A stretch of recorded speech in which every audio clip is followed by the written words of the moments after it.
Check the mic and make sure it sound right, boys. Hello guys, welcome back to my channel. आज की जो video है वो हम ट्रैवल वीडियो नहीं बना रहे हैं। आज हम बना रहे हैं अपने टाटा हैरियर की ओनरशिप रिव्यू। इस कार को खरीदे हुए हमें अराउंड 3 साल हो गए हैं। 2022 के मार्च में हमने ये गाड़ी खरीदी थी। तो now it is good time, almost 3 साल से ज़्यादा हो गया है। तो ये गुड टाइम है to give you a review, ownership review kind of, कि कैसा एक्सपीरियंस रहा इस गाड़ी को हमको लेने के बाद चलाने का। क्योंकि जब आप गाड़ी खरीदते हैं फर्स्ट टाइम बहुत अच्छी लगती है, चलो बढ़िया है गाड़ी, ऐसी है वैसी है, लेकिन एक्चुअल उसका यूज़ कैसा है, कैसी गाड़ी की एक्सपीरियंस रही हमारे हमको, वो अराउंड जब उसको आप यूज़ करते हो तो पता चलता है। तो 30,000 गाड़ी ये चल चुकी है। सो अभी एक परफेक्ट टाइम है जो हम इसकी रिव्यू आपको बता सकते हैं।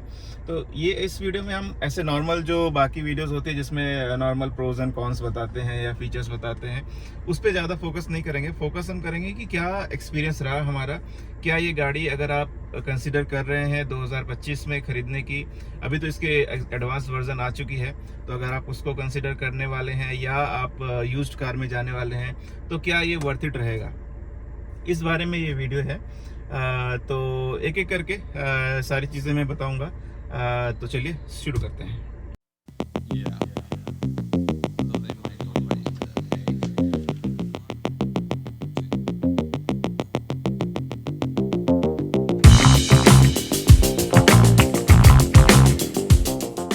तो चलिए सबसे पहले अब बात करते हैं कि हैरियर ही क्यों सेलेक्ट किया हमने। तो जब हम लोग 2022 में गाड़ी देख रहे थे तो उस समय इस सेगमेंट में 4 ऑप्शंस थे: MG Hector, then XUV 700, Creta और किया सेल्टोस। लेकिन टेक्निकली अगर बोलेंगे, हुंडई की क्रेटा और किया सेल्टोस को इस सेगमेंट में नहीं ला सकते, क्योंकि अगर आप हैरियर को और किया सेल्टोस या हुंडई क्रेटा को अगल बगल खड़ा करेंगे तो डिफरेंस आपको साफ साफ नज़र आएगा इन terms of size and presence, road presence. Actual जो कंपैरिजन इसका कर सकते हैं वो MG हेक्टर से कर सकते हैं और XUV 700 से कर सकते हैं। अब इन तीनों में हमारे पास ऑप्शन था कि कौन सा लें। तो MG हेक्टर गाड़ी सही है। बहुत सारी वीडियोस हमने देखे कि वो कहीं कहीं अगर ऐसे टेरेन पे आप जा रहे हैं, माउंटेन वाली टेरेन्स पे, वो तो अचानक बंद पड़ जा रही थी। तो वो थोड़ा सा एक मन में एक डाउट आ जाता है, क्योंकि ये वन टाइम इन्वेस्टमेंट होता है काफ़ी फैमिलीज़ के लिए, या मान लीजिए एटलीस्ट 7-8 साल तो आप गाड़ी रखते हैं। तो वो सिचुएशन से बचने के लिए हमने उस पर थोड़ा सा ध्यान नहीं दिया। फिर बचा XUV 700। तो ऑनेस्टली स्पीकिंग इन दोनों में, XUV 700 और हैरियर में, मेरा जो पहला इंप्रेशन था दैट वाज 2 चीज़। एक तो इसकी लुक, इसकी डिज़ाइन, कार की डिज़ाइन, और इसका रोड प्रेजेंस। और हमने ब्लैक एडिशन चूज़ किया था। तो ब्लैक कलर में ऑब्वियसली हैरियर का कोई भी कंपैरिजन ही नहीं है। इतनी अच्छी लगती है रोड पे। आज भी जब आप इसको रोड पे लेके निकलते हैं तो इसकी रोड प्रेजेंस अलग ही दिखती है। बाकी बहुत सारे डिज़ाइंस आए गाड़ियों की, दूसरी कंपनी की, लेकिन पर्सनली मेरा पॉइंट ऑफ व्यू है कि इससे बढ़िया लुक मुझे अभी तक किसी का पसंद नहीं आया है टिल नाउ। तो इसकी वजह से हमने इसको देखा, और उसके बाद इसकी हमने काफ़ी रिसर्च करी कि कैसा परफॉर्मेंस है, क्या है बिल्ड क्वालिटी। टाटा तो बिल्ड क्वालिटी के लिए जानी जाती है, 5 स्टार रेटिंग लेके आई थी, तो उसमें भी ऐसा ही थी। इंजन वगैरह भी काफ़ी पावरफुल थे, तो उसके बारे में बात करता हूँ।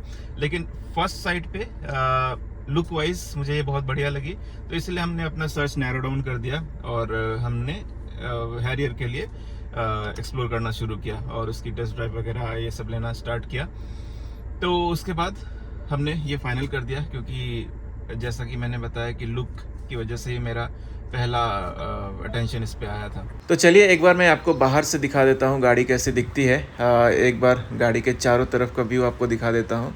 ब्लैक कार है, dark edition XT plus Harrier, और ये देखिए ब्लू स्काई के नीचे कितनी ही सुंदर दिख रही है। चारों तरफ से देखिए प्रॉपर बढ़िया लुक आ रही है। इसके कर्व्स वगैरह भी काफ़ी अच्छे हैं। लेंथ वाइज भी गाड़ी काफ़ी लंबी दिखती है। इसके टेल लाइट्स वगैरह काफ़ी अच्छे हैं। फ्रंट से भी अगर आप देखेंगे तो बल्की लुक आता है। जब आप इसको अंदर से चलाएंगे उस टाइम पे बोनट आपको प्रॉपर दिखता है।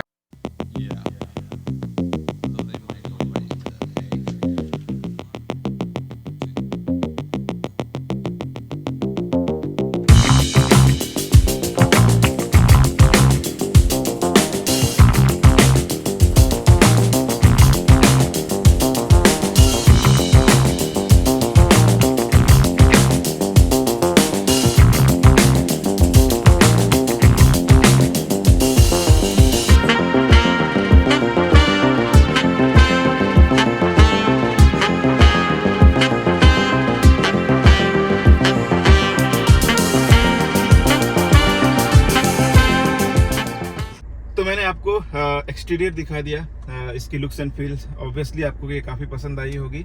इसका जो प्रेजेंस है वो आपको ऑब्वियसली नज़र आया होगा। आज आसमान भी साफ़ है थोड़ा, तो अच्छी दिख रही है गाड़ी। ब्लैक कलर की गाड़ी है, तो इसमें जो इंटीरियर है वो भी ब्लैक है। तो अगर आप देखेंगे इधर डैशबोर्ड ये पूरा ब्लैक थीम में दिया हुआ है। तो यहाँ पे अगर आप देखेंगे ये स्टीयरिंग जो है इसमें आपके जो कंट्रोल्स हैं, म्यूज़िक कंट्रोल्स वगैरह यहीं पे हैं। अगर आप ये this is for up volume, this is for down volume. ये है आपके, अगर आपके गाने चल रहे हैं पेन ड्राइव वगैरह से तो आप इससे नेक्स्ट कर सकते हैं, नेक्स्ट और प्रीवियस सॉन्ग्स ला सकते हैं। ये आपका है अगर आप ड्राइव कर रहे हैं उस समय आपका फ़ोन ब्लूटूथ के थ्रू कनेक्टेड है, तो अगर आपको कॉल पिकअप करना है तो आप यहाँ से कर सकते हैं। प्लस इसमें आप वॉइस कंट्रोल के थ्रू भी कॉल लगा सकते हैं। अगर आपको किसी को बोलना है कि कॉल XYZ पर्सन, तो अगर आप इस बटन को प्रेस करके वो बोलते हैं तो फिर आपको कॉल भी कनेक्ट हो जाती है। तो you don't need to pick up the phone and dial the numbers for calling someone. तो यहाँ से आपका वो हो जाता है। और ये है आपका कॉल कट करने के लिए। सिमिलरली इधर आपको क्रूज़ कंट्रोल का दिया हुआ है, जो कि मुझे बहुत बेस्ट फीचर लगता है किसी भी गाड़ी में, क्योंकि अगर आप हाईवे पे चलते हैं तो वहाँ पे in terms of continuously using clutch, brake, accelerator, अगर आप क्रूज़ कंट्रोल सेट कर देते हैं तो बस आपको स्टीयरिंग हैंडल करना रहता है, बाकी आपका काम क्रूज़ कंट्रोल करता है। 100-120 के स्पीड में आप क्रूज़ कंट्रोल सेट कर दीजिए, गाड़ी चलती जाएगी। Obviously based on the highway speed limits आपको क्रूज़ कंट्रोल सेट करना होता है। और इधर जो आपको दिख रहा है दिस इज़ ORVM कंट्रोल। तो ये कम्प्लीटली ऑटोमेटेड नहीं है, यहाँ पे बटन्स दिए हुए हैं। अगर आपको राइट वाला ORVM एडजस्ट करना है तो इसको राइट में करके फिर आप इसको लेफ्ट राइट करके आगे पीछे ऊपर नीचे कर सकते हैं। सिमिलरली अगर आपको लेफ़्ट वाला सेट करना है तो इधर इसको लेफ़्ट करके ऊपर नीचे कर सकते हैं। और अगर आपको फोल्ड करना है तो इसको नीचे प्रेस करके रखिए कंटिन्यूसली, तो ये आपका फोल्ड हो जाएगा अंदर से। तो ये आपका ORVM कंट्रोल हो गया। यहाँ पे डोर पे आपको विंडो के पावर कंट्रोल मिलते हैं। जैसे फर्स्ट ये जो आपका लेफ़्ट वाला विंडो, इसका पावर कंट्रोल है, ये 1 प्रेस पे नीचे जाता है। बाकी के 3 डोर जो हैं उनका आपको यहाँ पे कंट्रोल दिया हुआ, आप यहाँ से भी कंट्रोल कर सकते हैं। बाकी आपके इंडिविजुअल डोर्स पे भी आपको कंट्रोल मिल जाते हैं। And this is for child lock. तो अगर आपको ये प्रेस करते हैं तो चाइल्ड लॉक हो जाता है, तो फिर आपकी पीछे अगर बच्चे बैठे हुए हैं तो उनकी सेफ्टी के लिए this button is very important. और फिर यहाँ पे आपके AC वेंट दिए हुए हैं। AC इस गाड़ी की काफ़ी बढ़िया है, बहुत प्रॉपर कूलिंग करती है। तो यहाँ आपको एक AC वेंट मिल जाता है, एक आपको इधर AC वेंट मिल जाता है, तो ये काफ़ी बढ़िया है। उसके बाद और क्या बताऊँ मैं, इधर आपको ये जो है मिरर, ये ऑटोमेटिक नहीं है, मैनुअल है। तो उसको रात के टाइम में आपको ऐसे हाथ से इसको एडजस्ट करना पड़ेगा। दिन के टाइम में ऐसे रहता है, रात के टाइम में ऐसे करना पड़ता है। तो अगर मैं सेटिंग की बात करूँ तो काफ़ी कंफर्टेबल है। हालांकि इसमें सीट कूलिंग नहीं है, बट फिर भी ऐसा कुछ फील नहीं होता है क्योंकि AC इसकी प्रॉपर है। मुझे ऐसा कभी फील नहीं हुआ कि वो कूलिंग सीट होनी चाहिए। होता तो बहुत बढ़िया होता है, लेकिन XT+ वेरिएंट है मेरा हैरियर का, तो इस और मैनुअल वर्जन है, तो इसमें वैसा कुछ नहीं है। बट फाइन, मतलब सीट भी है जो आपको इधर से जो सपोर्ट मिलता है, काफ़ी अच्छा सपोर्ट मिलता है। आप मतलब अच्छे से बैठ पाते हैं, ऐसा नहीं कि आप ऐसे रोल करते हैं जर्क्स वगैरह में, वैसा तो वो नहीं है। सीट कंफर्ट बढ़िया है रियर पे भी, और इधर को पैसेंजर के लिए जो सीट है वो भी बढ़िया है। तो ये हो गई सीटिंग की बात। और स्पेस भी काफ़ी है, लेग स्पेस भी काफ़ी है, आराम से आप बैठ सकते हो। ठीक है, उसके बाद मैं ड्राइव एक्सपीरियंस के बारे में बताऊंगा। पहले मैं सेटिंग के बारे में बता देता हूँ, गाड़ी की कंफर्ट के बारे में बता देता हूँ। मैंने आपको बताया कि ये मेरी मैनुअल गाड़ी है, तो यहाँ पे आपको गियर मिल जाता है, जिसमें कि आपकी 6 स्पीड गियर है। ये आपका हैंड ब्रेक है, तो थोड़ा सा ये एरोप्लेन स्टाइल में दिया हुआ है कि इसको आप खींचे तो वो लग जाता है ब्रेक। और यहाँ पे एक आपको कप होल्डर वगैरह दिया हुआ है, if you want to keep some coffee और समथिंग, तो ये आप यहाँ पे आप रख सकते हैं। दिस इज़ बेसिकली ये जो एरिया है यहाँ पे की के लिए इन्होंने दिया हुआ है, तो अगर आप अपनी गाड़ी की यहाँ रख सकते हैं जब आप ड्राइव कर रहे हो। बाकी यहाँ पे एक थोड़ी छोटी सी जगह है जहाँ पे आप कुछ सामान रख सकते हैं, बट आई फील कि इनको थोड़ा सा स्टोरेज देना चाहिए था। पहले मैं हुंडई यूज़ कर रहा था, तो जिसमें स्टोरेज वगैरह काफ़ी थी, छोटे मोटे सामान आपके हो गए, वॉलेट हो गए या कीज़ हो गए या और कुछ गॉगल्स हो गए, ये सारी चीज़ें आप अच्छे से रख सकते थे। बट इसमें थोड़ी सी जगह की इशू है। तो ये अगर थोड़ा सा और होता है, एक्सटर्नल आप लगा सकते हैं इधर, कुछ मान लीजिए बैग्स वगैरह छोटे मोटे आते हैं वो आप स्टोरेज के लिए लगा सकते हैं, बट अगेन फिर वो उतना कंफर्टेबल होता नहीं है। तो एक स्टोरेज की कमी मुझे इसमें लगती है। हुंडई में यहाँ पे आपको एक ग्लास होल्डर भी था, तो उसमें आप अपने ग्लासेस रख सकते थे, तो वो भी इसमें मिसिंग है। अगर वो होता तो थोड़ा बढ़िया होता। और मिरर भी है। हाँ, बाकी यहाँ पे देखिए XT प्लस वेरिएंट में मिरर भी नहीं है। को पैसेंजर के लिए, ड्राइवर के लिए तो ऑब्वियसली नहीं होता है क्योंकि वो नहीं दिया जाता है। बट यहाँ पे को पैसेंजर के लिए भी मिरर मिसिंग है, जो कि होना चाहिए था। दिस इज़ वेरी बेसिक, होना चाहिए था ये। और बाकी आगे और क्या है। हाँ, तो यहाँ पे आपको ये सारे AC के कंट्रोल हैं, जिसके बारे में ऑब्वियसली आपको पता ही, उतना कुछ इसमें डिटेल में जाने की ज़रूरत नहीं है। इस गाड़ी में 3 मोड मिलते हैं आपको। एक, अगर आप ये यहाँ पे आपको दिख रहा है economy mode and this is sport mode. अगर ये दोनों ऑन नहीं है तो गाड़ी आपकी सिटी मोड में चलती है। तो इकोनॉमी मोड का यूज़ हमने काफ़ी किया है, काफ़ी इन द सेंस कि जब आपको माइलेज निकालनी हो, या अगर मान लीजिए आप हाईवे पे चल रहे हैं जहाँ पे आपको पेट्रोल पंप कब आएगा नहीं आएगा ये आपको पता नहीं है, और आप चाहते हैं कुछ एक्स्ट्रा किलोमीटर्स गाड़ी चले, तो उस केस में आप इको मोड चला सकते हैं। और जब आपको फुल पावर चाहिए गाड़ी में, स्पीड चाहिए, परफॉर्मेंस चाहिए, उस केस में आप स्पोर्ट्स मोड लगाइए, तो आपको बहुत जल्दी ही डिफरेंस नज़र आएगा कि गाड़ी आपको अचानक से कहीं से पावर मिलती है और वो फिर भागता है। एक और स्टोरेज दिया है यहाँ पे, दिस इज कूल बॉक्स है ये, कूल ग्लोव बॉक्स। यहाँ पे आप, अगर आप छोटा मोटा कोई कैन है ड्रिंक्स का, कॉफ़ी का, समथिंग, तो आप यहाँ पे रख सकते हैं, उसको ठंडा रख सकते हैं। मीनवाइल जब आप उसको नहीं यूज़ कर रहे तो आप इसको ऑफ करके यहाँ पे अपने छोटे मोटे सामान, तो वायर वगैरह अभी हमने रखा हुआ है वो रखा है। यहाँ पे आपको एक 12 वोल्ट का चार्जिंग का दिया हुआ है सॉकेट।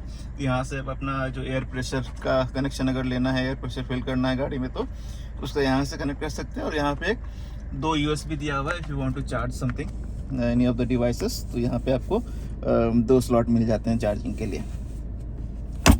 और यहाँ पे आपको ये हैंड रेस्ट का भी काम करता है, तो जो वाइल ड्राइविंग आप यहाँ पे आराम से अपना हाथ रख के ड्राइव कर सकते हैं। तो अब मैं आ गया हूँ रियर सीट पे।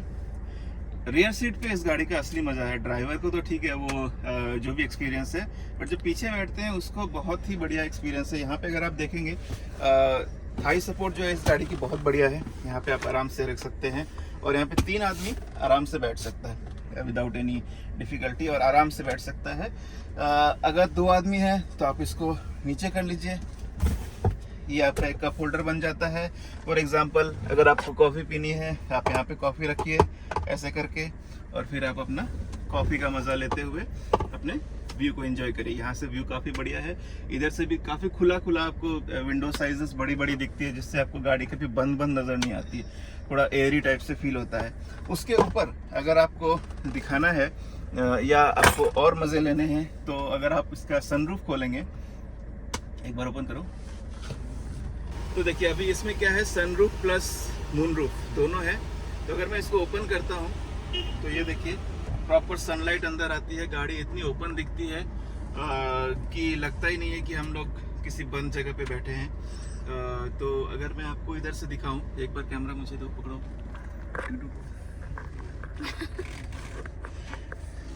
तो ये देखिए, यहाँ से अगर आप व्यू देखेंगे, ये देखिए कितना एरिया ओपन है, ये देखिए।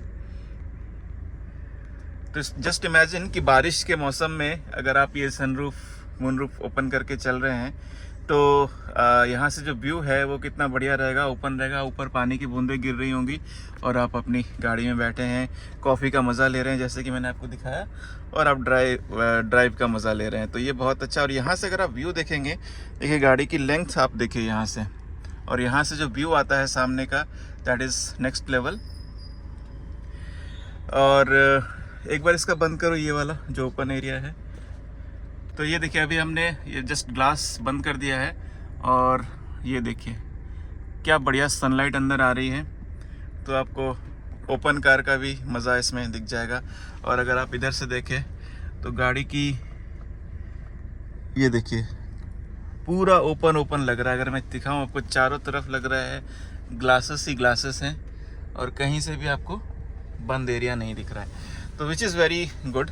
एंड जब हम लोग पीछे, कभी कभी मैं पीछे सीट बैक सीट में होती हूँ, तो वो जब सनरूफ ऐसे ही हम लोग रखते हैं और जब हम लोग कोकन एरिया में ट्रैवल करते हैं तो बहुत सारे हम लोग ये घाट एरिया से जब गुजरते हैं तो काफ़ी बढ़िया सीन होता है, क्योंकि आपको प्लान्स दिख रहे हैं, आसमान एकदम साफ दिख रहा है और आप नीचे सोए रहो, बहुत मजा आता है वो देखने में। ऐसा आपको फील होगा आप टीवी देख रहे हो, ऐसा रहता है। तो काफ़ी बढ़िया स्पेशियस है। हम लोग काफ़ी लंबी ट्रिप्स की हमने इस कार के साथ। पीछे समटाइम्स से थोड़े पतले लोग बैठे तो 4 जने बैठ सकते हैं आराम से, और अच्छा खासा मतलब कि जर्नी हमने की है, मतलब 250 किलोमीटर तो किया ही है, तो इजी रहता है। ऐसे मोस्टली शादी हमारे साथ ट्रैवल करता है तो वो आपने देखा ही होगा कि लॉन्ग जर्नी में वो मोस्टली सोया रहता है और हमारा सामान भी काफ़ी होता है, तो काफ़ी आराम से सारी चीज़ें एडजस्ट हो जाती है पीछे। तो अभी मैंने आपको रियर सीट के कंफर्ट के बारे में बता दिया, क्या व्यू दिखता है, क्या फीचर्स है वो दिखा दिया। अभी मैं दिखाता हूँ क्या फैसिलिटीज़ आपको यहाँ पे मिलती है जो रियर सीट में बैठ रहा है उसके लिए, तो उसका भी मैं एक बार आपको दिखाता हूँ अभी। तो यहाँ पे देखिए आपको इस सीट के पीछे, अगर मैं, ये ड्राइवर सीट है, मेरी हाइट अराउंड 5'7" है और उसके हिसाब से ये ड्राइवर सीट एडजस्टेड है, और मैं अगर पीछे बैठ रहा हूँ तो ये जो डिफरेंस देखिए कितना डिफरेंस है। तो काफ़ी खुला है, अगर आप इतना पैर फैला के भी बैठ रहे हैं तो विच इज़ वेरी कंफर्टेबल। मतलब कभी भी ऐसा आपको नहीं लगेगा कि आप एकदम बंद जैसा या कंजस्टेड बैठे हुए हैं। तो काफ़ी बढ़िया यहाँ पे एरिया है।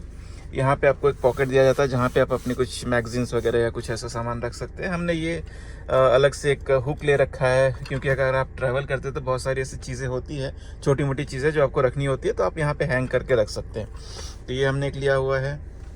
यहाँ पे आपको जो पीछे बैठे हैं उसके लिए आपको 2 USB पोर्ट मिल जाते हैं पीछे के लोगों के लिए। अगर वो अपना मोबाइल चार्ज करना चाहे तो यहाँ से कर सकते हैं। प्लस यहाँ पे आप अपना मोबाइल रख के चार्ज कर सकते हैं, या छोटी मोटी कोई चीज़ें आपको रखनी है यहाँ पे तो वो आप यहाँ पे रख सकते हैं। उसके बाद अगर मैं साइड डोर्स की बात करूँ तो यहाँ पे एक बहुत बढ़िया फीचर मुझे क्या लगा है कि मोबाइल रखने के लिए एक बहुत ही अच्छा जगह दिया गया, डेडिकेटेड जगह। ये जो आप देख रहे हैं ये area, this is for keeping your mobile. तो एकदम अच्छे से यहाँ पे मोबाइल आपका एडजस्ट हो जाता है। अगर मैं आपको दिखाऊं तो एक मोबाइल रख करके, तो अगर आप देखें, ये देखिए यहाँ पे काफ़ी अच्छे से एक मोबाइल सेट होके रह जाता है, तो आपको ऐसे मोबाइल रखने की कोई टेंशन नहीं है, यहाँ पे आप रख सकते हैं। उसके बाद फिर आपको इधर पानी की बोतल रखने के लिए है जगह। उसके बाद अगर आप यहाँ पे देखेंगे इस साइड भी सेम मोबाइल रखने के लिए जगह दिया हुआ है, आपको पानी की बोतल रखने के लिए जगह दी हुई है। इधर आपको रीडिंग ग्लासेस दिए हुए हैं, अगर आपको गाड़ी की पूरी लाइट नहीं जलानी है, कुछ पढ़ना है तो यहाँ पे आप जला सकते हैं। इस साइड में भी रीडिंग लाइट दी हुई है, दोनों है। और प्लस इधर आपको हैंडल दिया हुआ है, अगर आप मतलब कभी होल्ड करके बैठना चाहें फॉर दिस, ये भी है। प्लस यहाँ पे आपको एक हुक दिया जाता है, क्योंकि अगर आप कहीं पार्टी वार्टी में जा रहे हैं, आपको ब्लेजर वगैरह कैरी करना है, तो उस केस में आप यहाँ पे उसको हैंग कर सकते हैं। इधर भी है, इधर भी है, तो दोनों साइड में वो चीज़ें आपको दी हुई है। और हैंडल आपको को पैसेंजर के साइड में भी है, तो वहाँ भी आप है। बट ये आपको ड्राइवर साइड में नहीं मिलता है, क्योंकि ऑब्वियसली ड्राइवर रिलैक्स होकर नहीं गाड़ी चला सकता है, अदरवाइज सब लोग रिलैक्स हो जाएंगे। ठीक है, बाकी और कुछ इधर, हाँ इधर AC वेंट आपको यहाँ पे दिया हुआ है। तो ये बहुत ही बढ़िया जगह है AC के लिए, क्योंकि यहाँ जो पैसेंजर बैठा हुआ है उसको इससे ठंडी हवा मिलेगी। उधर के पैसेंजर के लिए यहाँ पे दिया हुआ है, उसको इधर से मिलेगी। प्लस जो बीच में अगर कोई बैठ रहा है तो बीच के लिए तो सामने आपका वहाँ पे AC वेंट है ही, तो उधर से भी हवा आती है, ठंडी ठंडी हवा। तो मोर और लेस सबके लिए AC की हवा प्रॉपर आएगी। और यहाँ पे जो है बीच में ये एक बम्प जो है ये उतना ज़्यादा बड़ा नहीं है। यहाँ पे अगर आप बैठना चाहे तो एक पैर इधर रख सकते हैं, उतना ज़्यादा भी ये डिस्कम्फर्ट नहीं देता है आपको। So this is also good. और यहाँ पे आपको रियर सीट के पीछे एक ट्रे दिखता है, काफ़ी बड़ा ट्रे है। यहाँ पे आप बहुत सारे अपने छोटे छोटे सामान रख सकते हैं। ऑब्वियसली ऐसे सामान नहीं रखने चाहिए जो कि आपके बैक व्यू को ब्लॉक करे, बट ऐसे छोटे छोटे पतले ट्रे वगैरह में भी something like pizza box size की चीज़ें अगर आप यहाँ पे रखना चाहें तो आराम से रख सकते हैं। बहुत सारा स्टोरेज है, पिलोज़ वगैरह आप रख सकते हैं, या आपके जो ग्लास की कवर्स होती हैं वो सब रख सकते हैं। काफ़ी सारी चीज़ें यहाँ पे रख सकते हैं। तो this is very useful place in your car. तो अभी मैं एक बार आपको ये बूट स्पेस दिखा देता हूँ। काफ़ी बड़ा बूट स्पेस है इसका। ये जो ट्रे मैंने आपको अंदर से दिखाया, बाहर से ऐसा है, देख लीजिए। यहाँ पे आप अपना काफ़ी सामान रख सकते हैं। बूट अगर आप देखेंगे काफ़ी बड़ी बूट आपको मिल जाती है यहाँ पे।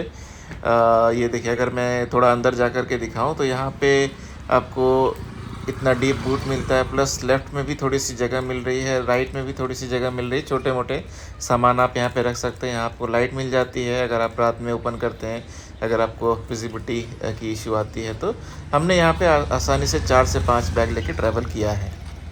तो चलिए अभी थोड़ा मैं गाड़ी को ड्राइव करके आपको इसकी परफॉर्मेंस के बारे में बताता हूँ। जैसे कि मैंने आपको बताया, ये हैरियर की XT Plus डार्क एडिशन है, 2022 मॉडल।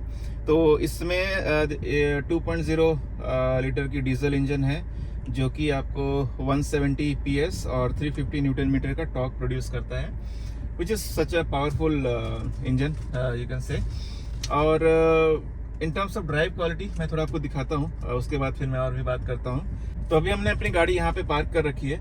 अभी हम आपको दिखाते हैं इसका टर्निंग रेडियस। बेसिकली एक बड़ी गाड़ी है ये, तो इसका अगर आप पतली गलियों में चलाते हैं तो थोड़ा सा टर्न करने में इशू होता है, लेकिन अगर आप गाड़ी अच्छे से ड्राइव करना जानते हैं तो you can handle it easily. Just इसका टर्निंग रेडियस मैं आपको दिखाता हूँ। फुल में गाड़ी को एक बार राइट टर्न मार देता हूँ और इसका टर्निंग रेडियस मैं आपको दिखाता हूँ। अगर आपको दिखेगा, एक मिनट पीछे से गाड़ी आ रही है, लेट इट गो फास्ट। अब मैं इसका टर्निंग रेडियस आपको दिखा रहा हूँ। देखिए, मैंने पूरा राइट टर्न मार रखा है और इस रोड में इसने 1 गो में कर लिया। तो बेसिकली दिस इज आपका 2 लेन रोड है, 2 लेन नहीं, 1 वे ही है रोड है। इसमें इजीली एक बार में इसने टर्न मार लिया। अभी मैं आपको थोड़ा सा डिफरेंस बताऊंगा इसका ड्राइविंग क्वालिटी के बारे में। तो एक बार मुझे इस रोड पे आने दीजिए। तो अगर आप देखेंगे कि आप जो बम्प्स हैं उसको बहुत ही इजीली अब्जॉर्ब करता है, अगर उतना आपको ज़्यादा फील नहीं होता है। और स्पीड तो ये देखिए इतनी जल्दी कितनी भी स्पीड ले लेती है। और ब्रेकिंग सिस्टम भी इसका काफ़ी अच्छा है। इसका ब्रेकिंग सिस्टम का जो रिस्पांस टाइम है, जब आप हाई स्पीड पे होते हैं तो काफ़ी बढ़िया हो जाती है, बहुत रिस्पॉन्सिव हो जाता है इसका ब्रेकिंग सिस्टम। अगर आप यहाँ पे देखिए, ये जो आपके बम्प्स हैं, इसको अगर हम लो स्पीड पे लेते हैं तो ऐसे निकली है, तेज़ में लेंगे तो और ज़्यादा बम्प पता नहीं चलेगा। उसके बाद पावर के बारे में तो मैंने आपको बता ही दिया, देयर इज़ नो डाउट। अभी मैं आपको एक डिफरेंस दिखाता हूँ। मेरी गाड़ी 3rd गियर पे चल रही है और मैं इसको सिटी मोड में चला रहा हूँ। तो अगर आप वहाँ पे रोड पे दिखाइए, तो अभी सिटी मोड में है। अभी मैं इसको इकोनॉमी मोड में डाल रहा हूँ। ये देखिए, ये अभी देखिए गाड़ी की पावर थोड़ी सी गिर गई। और ये इसमें क्या हो रहा है कि ये अभी थोड़ी ज़्यादा माइलेज आपको प्रोड्यूस करेगा। गाड़ी की पावर गिर गई है, थोड़ा सा लो परफॉर्म करेगी, उस केस में आपका माइलेज बढ़ेगा। जो कि मैंने काफ़ी यूज़ किया है हाईवेज पे, जब मुझे लगता मतलब कभी डीजल बहुत लो रहता है और पेट्रोल पंप पता नहीं रहता है कि कितने देर में आएगा, तो कुछ एक्स्ट्रा किलोमीटर्स चलने के लिए ये काफ़ी यूज़फुल है और मैंने इसको काफ़ी यूज़ किया है। अभी अगर आप देखेंगे, फिर मैं वापस सिटी मोड में आ गया हूँ। अब मैं आपको स्पोर्ट्स मोड में डाल के दिखाऊँगा। लेट द सीधा रोड आने दीजिए एक बार, उसके बाद फिर आपको पता चलेगा। ठीक है, तो अभी देखिए मैं आपको इसको स्पोर्ट्स मोड में डाल के दिखाता हूँ। ये मैंने डाला स्पोर्ट्स मोड और आप देखिए गाड़ी की परफॉर्मेंस अचानक से तेज होगी, है ना। तो दिस इज समथिंग, यहाँ पे इंजन को फुल पावर मिल जाती है और ये परफॉर्मेंस गाड़ी की बढ़ जाती है। तो यहाँ पे जब आपको चाहिए कि आपको तेज चलाना है या you want full performance from the car, यहाँ पे आपको वो डिफरेंस साफ नजर आएगा। अचानक से इंजन पे एक बूस्ट मिलता है और इसकी स्पीड काफ़ी बढ़िया हो जाती है। तो हाई स्पीड पे भी ये काफ़ी रोड पे चिपक के चलती है। अगर आप देखेंगे, आपको कभी भी नहीं लगेगा कि 100-120 पे भी अगर आप चलाते हैं, जहाँ पे अलाउड है बेसिकली, नॉट एवरीवेयर, तो आपको कभी नहीं लगेगा कि गाड़ी कुछ हिल रही है। ऐसा पूरा प्लांटेड होके चलती है, तो आपको एक अलग कॉन्फिडेंस आता है कि आप इतनी स्पीड में भी सेफ है। तो एक बहुत बढ़िया चीज़ है। बाकी इसका जो स्टीयरिंग है दैट इज़ हाइड्रोलिक, इलेक्ट्रिक नहीं है, तो ये थोड़ा सा आपको हार्ड लगता है, लेकिन जब आप हाई स्पीड पे होते हैं तो बहुत रिस्पॉन्सिव हो जाता है। ये देखिए, थोड़ा सा भी अगर आप करेंगे तो यहाँ पे आपको दिख रहा है कितना रिस्पॉन्स दे रहा है ये। प्लस बहुत सारे लोग बोलते हैं कि इसकी स्टीयरिंग हार्ड है, ऑब्वियसली हार्ड है। अगर आप इलेक्ट्रिक स्टीयरिंग से कंपेयर करेंगे तो ये हार्ड होगी ही, क्योंकि यहाँ पे आपको हाइड्रोलिक दिया जा रहा है। बट मेरे ख्याल से मुझे ये ठीक लगता है, क्योंकि जब आप कोई बीस्ट को चला रहे हैं और आप उसकी स्टीयरिंग बेसिकली कार का कंट्रोल होता है, तो अगर आपको वो बहुत ही इजीली वन फिंगर में आप उसको मूव कर पा रहे हैं तो आपको वो फील नहीं आएगा कि आप कोई बीस्ट चला रहे हैं, है ना। तो एक थोड़ा सा पावर मिलना चाहिए आपको, जब आप पावर लगना चाहिए जब आप उसको स्टीयर करते हैं, तो मेरे ख्याल से वो सही लगता है। दूसरा चीज़, सेम चीज़ आती है गियर के साथ भी। गियर भी बहुत लोग बोलते हैं कि इसकी टफ है। ऑब्वियसली थोड़ी सी हार्ड तो है। हाईवेज पे तो खैर उतनी इश्यू नहीं आती, क्योंकि आप एक कांस्टेंट स्पीड पे चलते हैं, बार बार उसको चेंज करने की ज़रूरत नहीं है। बट सिटी ड्राइव में जब आप इसको यूज़ करते हैं तो वहाँ पे थोड़ी सी इश्यू होती है, क्योंकि इसका थोड़ा सा हार्ड है। बट अगेन ये मुझे उतना कुछ बॉदर नहीं करता, क्योंकि एक फील देता है। जब आप 170 हॉर्स पावर की गाड़ी चला रहे हैं तो आपको लगना तो चाहिए कि वैसा कुछ आप मजबूत गाड़ी चला रहे हैं, तो उसमें ये चीज़ थोड़ा सा फील देती है। अगर वन फिंगर में ऐसे करके ये सब ऐसे फिलहाल कर सकता हूँ मैं ऐसे, बट उसमें वो थोड़ा मज़ा नहीं आता देखिए। लेकिन जब आप उसको पूरा पावर के साथ ऐसे खींचते हैं, है ना, पूरा मैनुअल में क्या होता है, पूरी पावर आपके पास रहती है, तो चलाने का मज़ा अलग है। ऑटोमेटिक मैंने नहीं ली, क्योंकि उसमें फिर आपके पास कंट्रोल नहीं रहता है। मैनुअल में आपको जैसा चाहिए, जब चाहिए, जो स्पीड चाहिए वैसा आप चला सकते हैं, तो एक अपने आप में वो थ्रिल है। तो इसके लिए मैंने मैनुअल चूज़ किया है, और पूरा कंट्रोल आपके हाथ में, 170 घोड़े आपके हाथ में है, चलाइए जैसे चलाना है। अब बात कर लेते हैं इंफोटेनमेंट सिस्टम के बारे में। तो काफ़ी लोगों का कहना है कि जो इंफोटेनमेंट सिस्टम है उसमें लैग है। पर्सनली मुझे नहीं लगता। देखिए, मैं यहाँ पे कर रहा हूँ, मे बी 2022 मॉडल के पहले था, बट उसके बाद तो मुझे उतना कुछ लगता नहीं है। अगर आप देखेंगे तो इजीली मूव हो रहा है, और वैसे भी कौन इतना ज़्यादा यूज़ करता है इसको गाड़ी चलाते समय, बहुत ज़्यादा। अगर मैंने इसको यूज़ किया है तो या तो आपको एंड्रॉयड कारप्ले अगर लगाना है तो वो उसके लिए मैप यहाँ देखना है, म्यूज़िक लगाना तो एक बार म्यूज़िक लगा दिया आपने, बाकी नेक्स्ट और प्रीवियस करने के लिए वही यूज़ होता है, बाकी आपको कंट्रोल यहाँ दिया हुआ ही है। तो ऐसा कुछ मुझे यहाँ पे लैग टाइप से कुछ फील नहीं हुआ। मतलब बाकी लोगों के मशीन टू मशीन डिफरेंट अलग लगता होगा, बट मुझे तो काफ़ी ऐसा कभी कुछ फील हुआ नहीं है। और अगर मैं आपको इसका ये दिखाऊं कि बैक कैमरा के बारे में, तो ये देखिए मैंने अभी बैक गियर लगाया है, और ये देखिए ये this is your back camera की क्वालिटी, ठीक है। तो यहाँ पे आपको देखिए काफ़ी सही दिख रहा है ना। एक बार और मैं आपको दिखाता हूँ।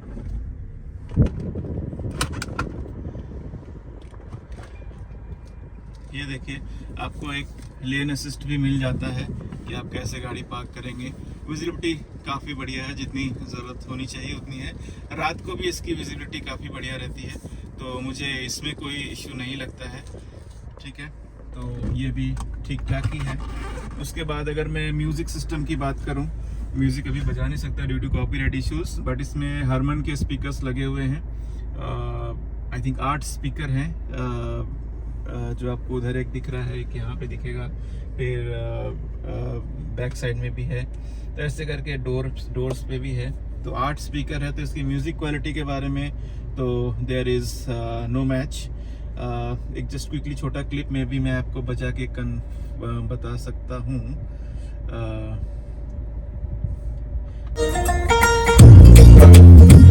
म्यूज़िक क्वालिटी भी इसकी काफ़ी बढ़िया है, जैसा कि आपने देखा। तो इसमें भी कोई दिक्कत नहीं है। इसके हायर वर्जन में अगर आप जाएंगे XZ+ में, तो वहाँ पे आपको JBL का स्पीकर मिलता है, बट हरमन भी बहुत काफ़ी बढ़िया है। इसमें मुझे कभी इतनी प्रॉब्लम नहीं हुई। Music quality is very good. बाकी एडजस्टमेंट वगैरह आप कर ही सकते हैं, इसमें बहुत सारे ऑप्शंस हैं, तो आप जब आप देखेंगे तो आप यूज़ कर सकते हैं। तो उसके बारे में उतना डिटेल में नहीं जाऊँगा। बाकी आगे आई थिंक हमने एक मिस कर दिया था बताना आपको, ये ग्लोव बॉक्स। तो यहाँ पे आपको एक ग्लोव बॉक्स मिल जाता है। ये कूल ग्लोव बॉक्स नहीं है, क्योंकि मैंने आपको पहले दिखाया कि ग्लोव बॉक्स इन्होंने पहले इधर दे रखा है, जहाँ पे हमने थोड़ी बहुत चीज़ें रख रखी थी। तो यहाँ पे आपको 2 कंपार्टमेंट मिलते हैं। यहाँ पे अगर आप अपने ग्लासेस वगैरह रखना चाहें और कुछ रखना चाहें, और ऊपर आपको एक ट्रे जैसा मिलता है जहाँ पे आप अपना डॉक्यूमेंट्स वगैरह ये सब रख सकते हैं गाड़ी और के यहाँ पे लाइट documents भी है तो इधर एक लाइट है, अगर आपको विजिबिलिटी की इशू है तो उसमें आप उसको यूज़ कर सकते हैं। तो चलिए, काफ़ी बातें हमने परफॉर्मेंस के बारे में बता दिया, इंफोटेनमेंट के बारे में, इंटीरियर एक्सटीरियर के बारे में बता दिया। तो थोड़ी सी अब माइलेज की बात कर लेते हैं।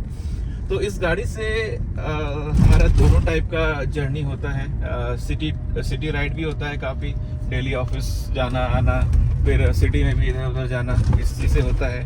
प्लस लॉन्ग ड्राइव्स भी हमने काफ़ी करी है इससे, अराउंड 2200 किलोमीटर गए हैं हम लोग, 4000 किलोमीटर भी गए हैं हम लोग इसी गाड़ी से। तो अगर मैं माइलेज की बात करूं तो सिटी में मुझे अराउंड 13 के आसपास, 13 to 14 मिल जा रहा है।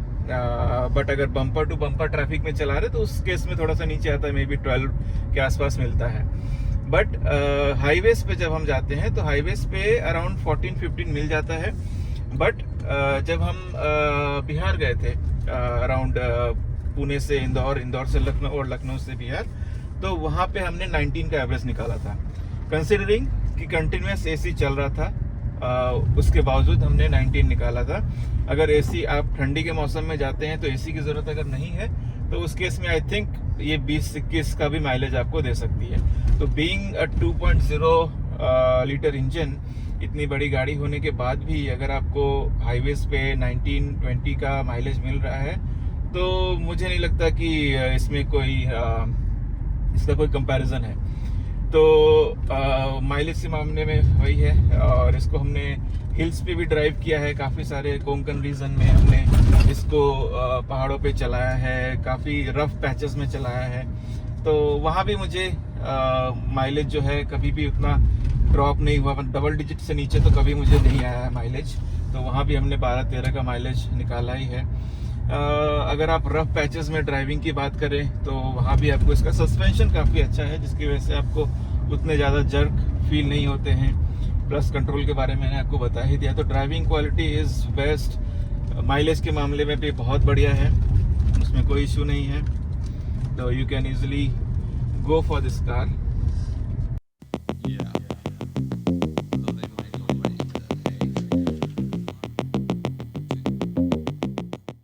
तो अब बात कर लेते हैं गाड़ी के प्रोज एंड कॉन्स के बारे में। तो प्रोज तो मैंने आपको जितने फीचर्स बताए, जितनी अच्छाई है बताई, सारे प्रोज के अंडर आ जाती है। कॉन्स के बारे में थोड़ा बात करते हैं। आई थिंक ज़्यादा नहीं है, बट फिर भी बताता हूँ, आप डिसाइड करिए कि ये एक्चुअल में कॉन्स हैं या we can live with it. तो पहला चीज़ है कि जो मैंने आपको कमियां बताई कि थोड़ा सा स्टोरेज का मुझे इशू लगता है अपने छोटे छोटे सामान के लिए, वो इसमें है। अगर वो मिल जाता तो बढ़िया है। कूलिंग सीट में भी हायर वर्जन में होगा, तो इसमें नहीं है, तो वो मेरे लिए कोई दिक्कत नहीं है, मुझे उतनी ज़रूरत भी नहीं है। उसके बाद इन टर्म्स ऑफ, बहुत लोग बोलते हैं कि इसकी सर्विसिंग, टाटा की सर्विसिंग में इशू आती है या कॉस्टली है इस कार के लिए। तो कुछ हद तक बात सही है, लेकिन it completely depends upon the dealer या सर्विस सेंटर जहाँ पे आप इसकी सर्विसिंग करा रहे हैं। मैं जहाँ से करा रहा हूँ, मुझे अभी 3 साल में ऐसा कुछ भी इशू नहीं आया है। मुझे कभी भी ऐसा नहीं लगा कि मुझे सही से ट्रीट नहीं किया गया है, या जो इश्यूज़ तो खैर ऐसे कुछ आया ही नहीं मुझे गाड़ी में जो उनसे बनवाना पड़े। इन टर्म्स ऑफ सर्विस काफ़ी अच्छी सर्विस करते हैं वो। हाँ, 1-2 बार में भी वॉशिंग वगैरह में इशू हो जाता है कि चलो लेट हो रहा है तो वॉशिंग उतनी ढंग से नहीं करी, बट 2000 अगर आप उनको बोलते हैं तो दूसरे दिन या आके वो खुद कार पिकअप करके अपना करवा के दे देते हैं, तो उसमें कोई इश्यू नहीं है। सर्विस कॉस्ट की अगर मैं बात करूं तो जब फ्री सर्विसिंग हो रही थी उस समय आई थिंक मुझे 6000 ऐसा कुछ तो लग रहा था ये साल में या 6 महीने पे। बट जब से पेड सर्विसिंग में आया हूं तो जो माइनर सर्विसिंग होती है 6 महीने में, उसमें अराउंड मुझे 9,000-10,000 के आसपास लगता है। और जो मेजर सर्विसिंग होती है 1 साल पे, उसमें अराउंड मुझे 18,000-19,000 लग जाता है। तो which is I think justifiable, या थोड़ा सा हायर लेवल पे चला जाता है क्योंकि काफ़ी सारी चीज़ें चेंज होती है मेजर सर्विसिंग में, तो इतना कॉस्ट आता है। बट अगर थोड़ा सा कम होता तो अच्छा रहता, दैट इज़ फाइन। और बाकी कॉन्स में मुझे ये लगता है, और क्या लगता है, और ऐसा कुछ इसके अलावा कुछ दिमाग में तो नहीं आ रहा है कि कौन सा है। यही दो कुछ चीज़ें थी जो बता रहा हूँ। बाकी बहुत लोगों को लगता है कि ये सब जो, जैसा कि मैंने बताया कि गियर बॉक्स थोड़ा सा स्मूथ होता तो अच्छा होता, बट मुझे पर्सनली ठीक ही लग रहा है।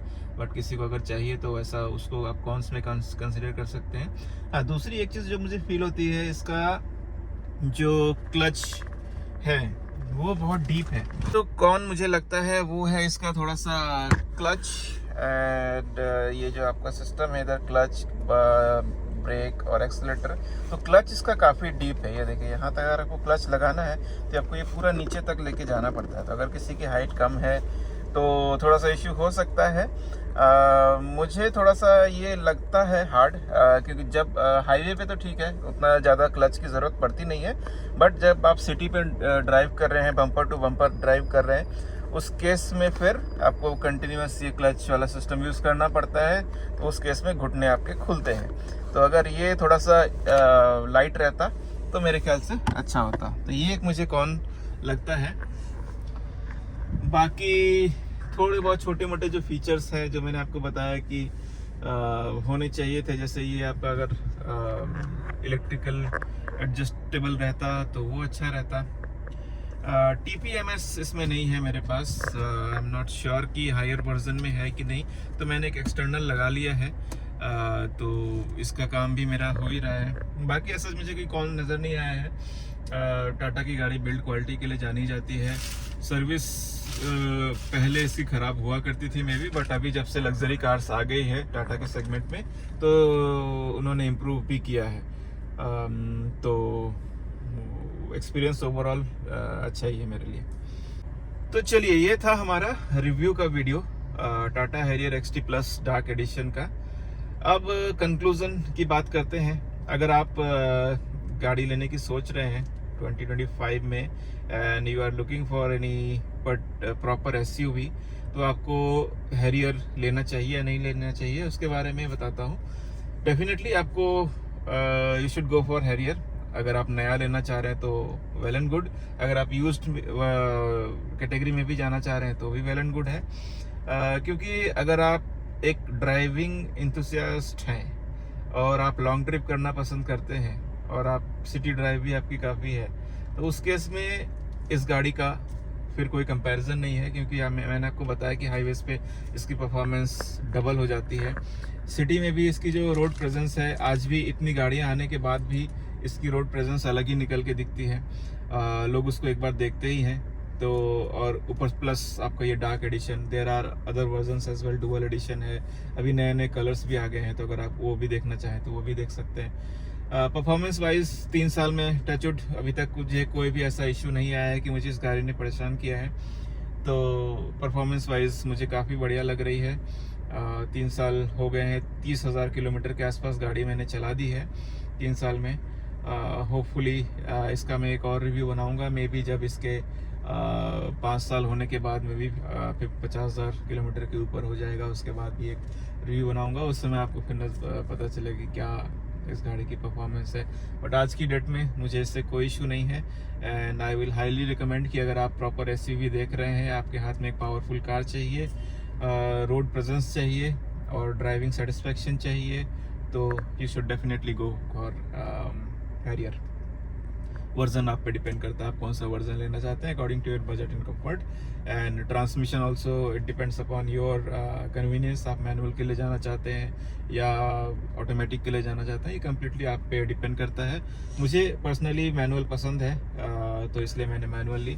बट अगर आपकी सिटी राइड ज़्यादा है, उस केस में आई वुड सजेस्ट कि आपको ऑटोमेटिक के लिए जाना चाहिए, क्योंकि मैनुअल में आपका गियर चेंजिंग वगैरह, क्लच वगैरह यूज़ करना थोड़ा सा टफ हो जाता है in case of bumper to bumper traffic. Otherwise आप you can definitely go for Harrier.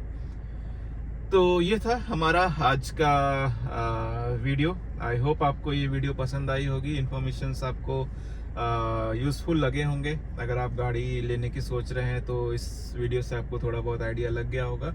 Genuine feedback था, ये जेन्युइन रिव्यू था।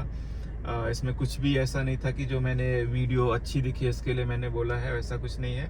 जो मेरा पर्सनल फीलिंग था वो मैंने आपको बताया है। तो डेफिनेटली आप यू कैन रिलाई। और अगर कुछ छूट गया होगा मेरे से कुछ कवर करना, या अगर आपके पास कुछ क्वेश्चंस होंगे रिलेटेड टू दिस कार, तो आप मुझे कमेंट सेक्शन में पूछ सकते हैं। मैं वहाँ पे डेफिनेटली आपको आंसर करूँगा। बाकी जाते जाते जस्ट एक काइंड ऑफ जो रियर पैसेंजर है या को पैसेंजर है उसका एक्सपीरियंस एक बार हम लोग कैप्चर करते हैं। अभी उसके साथ हम लोग वीडियो को क्लोज करेंगे। तो देखिए, को पैसेंजर का काम होता है बैठे तो मुझे तो काफ़ी कंफर्टेबल लगा, क्योंकि हम लोग काफ़ी लंबे राइड में भी जाते हैं और जैसे आपको पता है सड़कें अभी इंडिया की जो हालत है, इतने सारे पॉट हॉल्स ये सब, तो वैसे ज़्यादा कुछ प्रॉब्लम नहीं होती। और हाईवे ये सब में भी काफ़ी बढ़िया रहा मेरा एक्सपीरियंस। कोई प्रॉब्लम नहीं है, बैठने में भी काफ़ी कंफर्ट है, लेग स्पेस भी काफ़ी बढ़िया है, तो काफ़ी अच्छा रहा। और ओवरऑल ड्राइविंग की एक्सपीरियंस तो राजेश ने आपको बताई, वो मैं नहीं बता सकती, वो उसने बताया। तो ओवरऑल मेरा अगर आप बोलोगे तो हमें तो अच्छी लगी हमारी गाड़ी।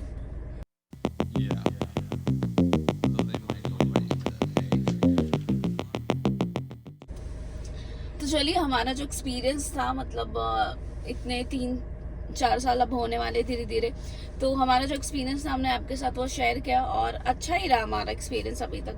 काफ़ी लोगों ने बताया कि बहुत सारी उनको प्रॉब्लम फेस करनी पड़ी है, लेकिन हमारे साथ तो नहीं हुआ फिलहाल अभी। बट चलिए, अब इस वीडियो को यहाँ पे एंड करते हैं। आई होप आपको ये वीडियो अच्छा लगा होगा। अच्छा लगे तो प्लीज़ लाइक करिए, शेयर करिए। चैनल पे न्यू है प्लीज़ सब्सक्राइब कर लीजिए चैनल को, और मिलते हैं नेक्स्ट वीडियो में। कुछ अलग बनाएंगे फिर, और ट्रैवल कर रहे हैं तो ट्रैवल वीडियोज़ तो आते ही रहेंगे। तो चलिए, बाय बाय।